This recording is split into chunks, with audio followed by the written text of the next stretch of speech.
My father decided my career for me before I was born. So much so, he forged my university application and bribed my way into medical school. Now I'm a surgeon who never wanted to cut anyone open. The first time I held a scalpel in an operating room, I threw up in my mask. Not from the blood. I'd been conditioned to blood by then. 4 years of medical school and 2 years of residency having converted the sight of it into something clinical and manageable. I threw up because the patient on the table was a 43-year-old man who'd come in for a routine appendectomy, and as I stood there in my gown and gloves with the instrument in my hand, I had a single crystalline thought that had been building for years but had never arrived with quite this much clarity. I did not choose this. Not the room, not the patient, not the scalpel, not any of the 14 years that had led me to this particular moment in this particular hospital in Columbus, Ohio. Someone else had chosen it. Someone who had decided, apparently before I was old enough to have preferences, that his son would be Dr. Kwame Asante, and who had then made absolutely certain the universe cooperated. I had been practicing medicine for 2 years when the thing that unraveled everything arrived in my email inbox on a Wednesday morning at 7:14 a.m. I was between rounds at Riverside Methodist Hospital, sitting in the break room with a coffee I hadn't touched, and the sender was the Office of Academic Integrity at the University of Michigan Medical School. The subject line read, "Request for records verification. Asante Kwame J." I read it twice, the way you read something that your brain keeps rejecting. The email was formal and polite, and explained that as part of a periodic review process, the office was examining a small number of admissions files from a specific application cycle and had some questions about documentation submitted on my behalf. It asked me to contact them at my earliest convenience. It did not explain what documentation. It did not explain what questions. It was the most alarming piece of professional correspondence I'd ever received, and it was written in the tone of someone asking me to confirm a lunch reservation. I set my phone face down on the table and sat there for 4 minutes without moving. Then I called my father, Dr. Kofi Asante was 62 years old and had been a cardiothoracic surgeon at the Cleveland Clinic for 31 years. He was, by every available metric, a remarkable physician and an exhausting father. He stood 6'2", had the posture of a man who decided early on that the world owed him deference and had never been proved wrong, and operated with the absolute certainty of someone who'd never made a decision he'd later regret, or at least had never admitted to one. He'd come from Ghana at 22 with a scholarship and a specific plan, and the plan had expanded over the decades to include not just his own career but mine. My mother, Abina, a soft-spoken civil engineer who'd spent my childhood quietly negotiating between my father's ambitions and my actual personality, had once described him to me as a man who loves his vision of you more than the you that actually exists. I'd been 18 when she said that, and I'd laughed. I stopped laughing eventually. He didn't answer when I called. He almost never did during hospital hours, which I knew and which was why I called. To leave a voicemail rather than have the conversation in real time. To give myself a few hours before whatever was coming actually arrived. I said, very calmly, that I'd received an email from Michigan's Academic Integrity Office, and could he call me when he had a moment? Then I hung up and went back to rounds and spent the next 6 hours performing the specific kind of functional dissociation that medicine teaches you as a survival mechanism, which is the ability to be entirely present in the work while something large and unresolved waits at the edge of your attention like a room you're not ready to enter. He called at 4:52 p.m. I was in the hospital parking garage about to get into my car. His voice, when I answered, had the particular quality it got when he was managing something. Smooth and steady and slightly too measured, the way water sounds right before it goes over a waterfall. He said he'd gotten my message. He said the review was nothing to worry about, a routine administrative process, that he'd spoken with someone at the university years ago about a documentation issue that had been fully resolved. I stood next to my car in the parking garage and felt the cold of the concrete rising through my shoes and said, "What documentation issue?" He said it was complicated. I said, "Then uncomplicate it." The silence that followed lasted 8 seconds. I counted them because I'd started counting things, small measurable facts to anchor myself while everything else started shifting. What he told me in the next 20 minutes was a partial version of the truth, which I didn't know was partial at the time. He said that when I'd applied to medical school, my undergraduate GPA from Ohio State had been strong but not exceptional. A 3.4, which I knew, which had always been a source of tension between us, given that he'd wanted a 3.8 and I'd wanted to be studying literature. He said the MCAT score had been similarly adequate but not competitive for top programs. He said he'd made some calls. I asked what kind of calls. He said he'd spoken to a colleague at Michigan who sat on the admissions committee, someone he'd co-authored research with, and that he'd advocated for my application in the way that colleagues do for each other's children. He said this was entirely normal. He said I was being dramatic. He did not say at any point during that conversation that he had altered any documentation. He did not say that my personal statement, the one I'd spent 3 weeks writing, about wanting to become a rural family physician in underserved communities, the one that had felt like the most honest thing I'd ever put on paper, had been substantially rewritten before submission.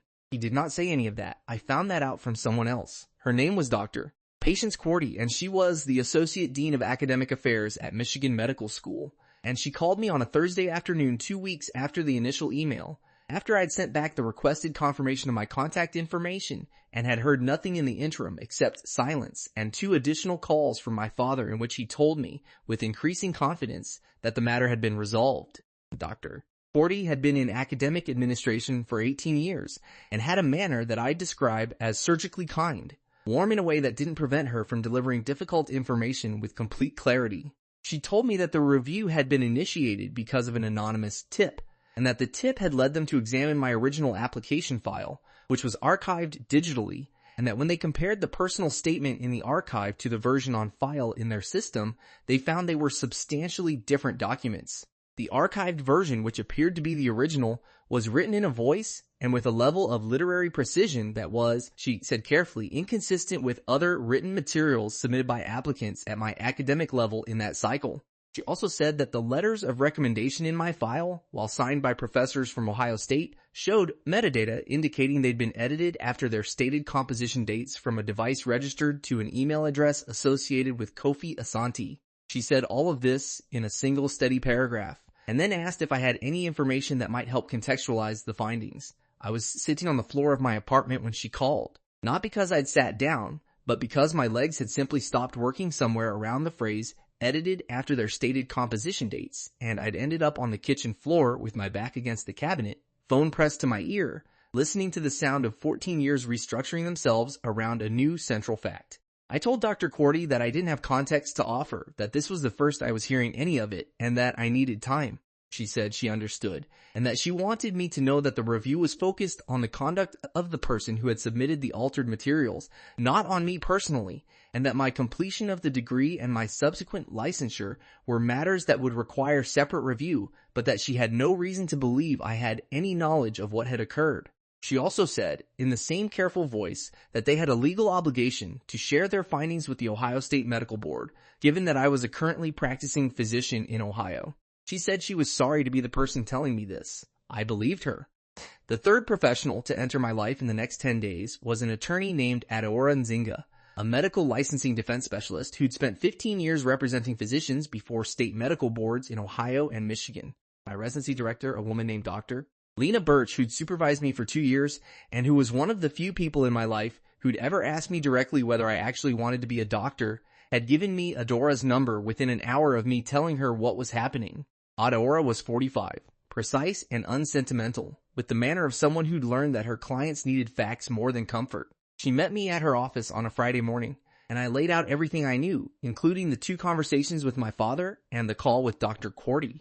She took notes on a yellow legal pad without looking up, and when I finished, she said, "The first thing I need to know is whether you want to protect him or protect yourself." I said those might not be mutually exclusive. She said they might be very much exclusive, and that I should think about it before I spoke to anyone else, including him. I called my father that same evening. It was not a gentle conversation. I told him what Dr. Quarty had told me, the 2 versions of the personal statement, the metadata on the recommendation letters, the medical board notification. I didn't yell. My voice stayed completely flat the way it does when something has moved past the range of what anger can adequately address. He was quiet for longer than I'd ever heard him be quiet, and then he said, "I did what was necessary." That was his entire defense. 4 words that contained a complete worldview.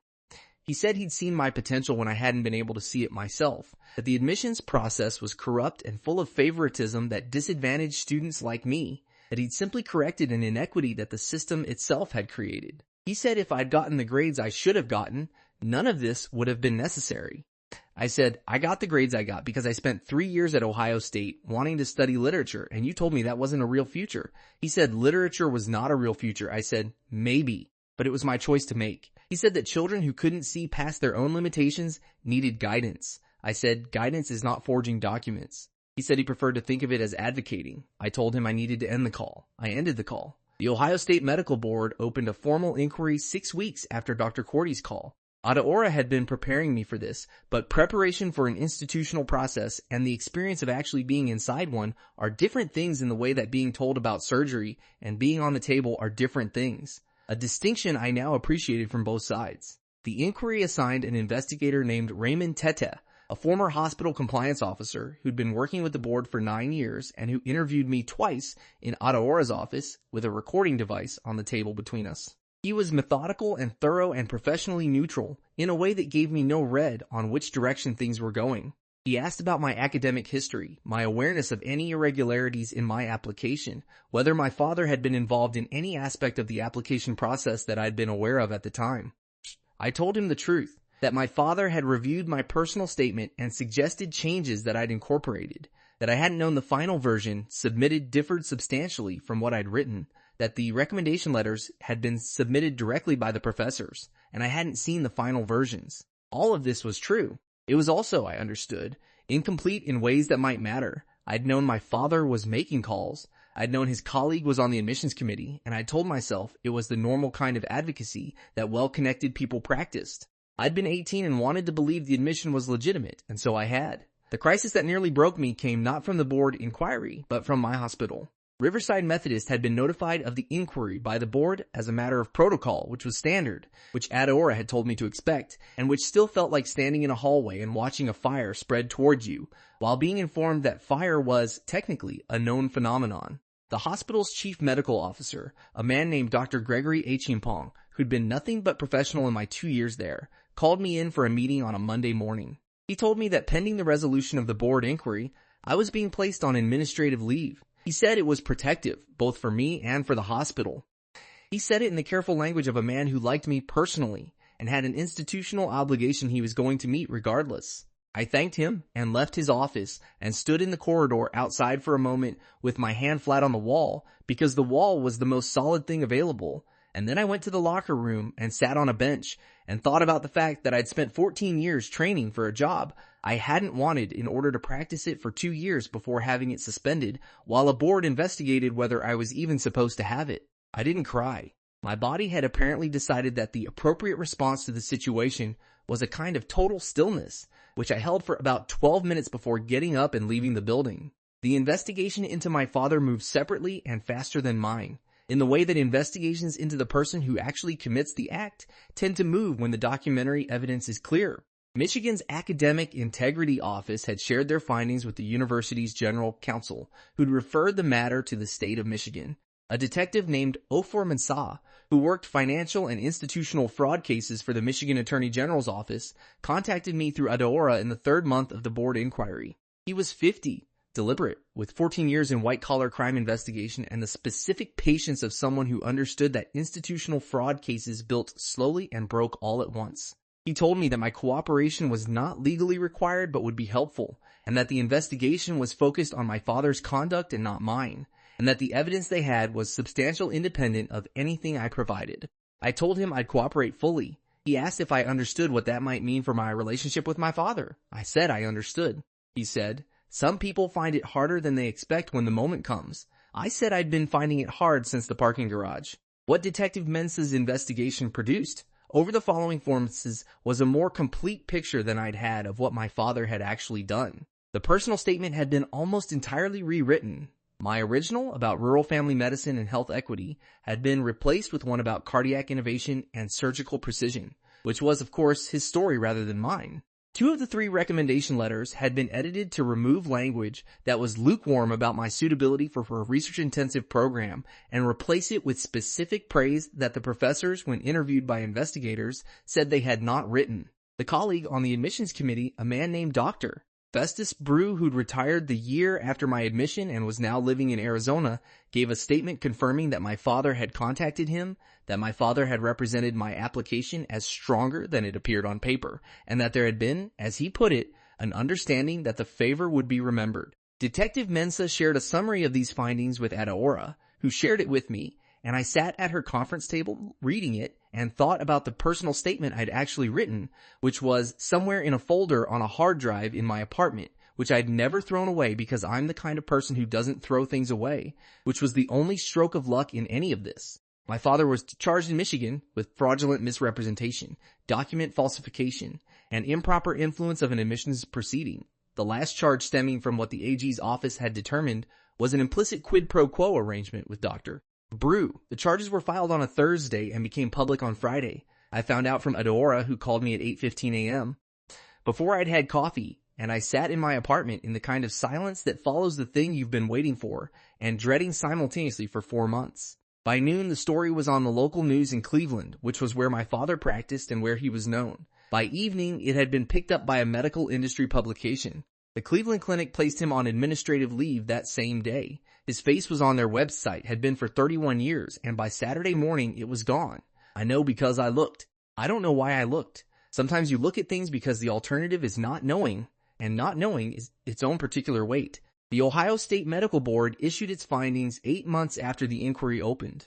The finding was that I had not been a knowing participant in the application fraud, that the evidence supported my account of having been unaware of the full extent of the alterations, and that my completion of the medical degree and subsequent training had been undertaken in good faith. The board voted to retain my license with conditions: mandatory ethics continuing education, a period of supervised practice for 12 months, and a notation in my file that would be visible to licensing authorities in other states. Adora called it a good outcome, and by the standards of the possible outcomes, it was. I would keep my license. I could go back to work. The career I hadn't chosen was still mine to have, which was its own kind of irony I wasn't quite ready to fully excavate. Riverside Methodist reinstated me 6 weeks after the board's ruling. Doctor.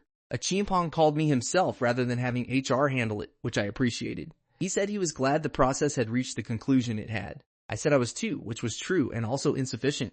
Going back into the hospital felt like returning to a country I'd been deported from, familiar in its geography, altered in what it meant to be there. My colleagues were professional and mostly kind. Few were awkward in the specific way of people who don't know what to say about something they'd watched happen to someone they liked. I understood. I'd watched things happen to patients and run out of language for it often enough. My father's case took 13 months to resolve. He pleaded guilty to document falsification and improper admissions influence in exchange for the fraudulent misrepresentation charge being dropped. He received 3 years of probation, a $40,000 fine, 200 hours of community service, and a permanent notation on his professional record. The Cleveland Clinic terminated his employment 4 days after the plea. He'd been there for 31 years. I know what that means. The specific weight of an institution that had been the architecture of a life simply removing itself. I know it because institutions had been removing themselves from my life for the better part of a year, and the feeling was not something I'd wish on anyone, including him. But I did not call him. He called me once, 2 weeks after the plea, and left a voicemail I listened to once. He said he'd made choices he believed were right, and that he understood now they'd been wrong. He didn't say he was sorry for me. He said he was sorry that things had gone this way. The difference between those two statements is significant, and he didn't seem to know it, and I didn't call back. What changed in me in the year following all of it was harder to describe than what had changed around me. I went back to surgery. I kept operating. My hands, which I'd thrown up into my mask over 3 years before, had become competent through repetition in the way that bodies learn things the mind never fully commits to, and the competence was real even if the vocation wasn't. What I started doing alongside the surgery was writing. Not the personal statement I'd written at 18. That one lived in a folder and served its archival purpose. But something new, a record of what the preceding year had meant, which grew into something longer than I'd expected. My residency director, Dr.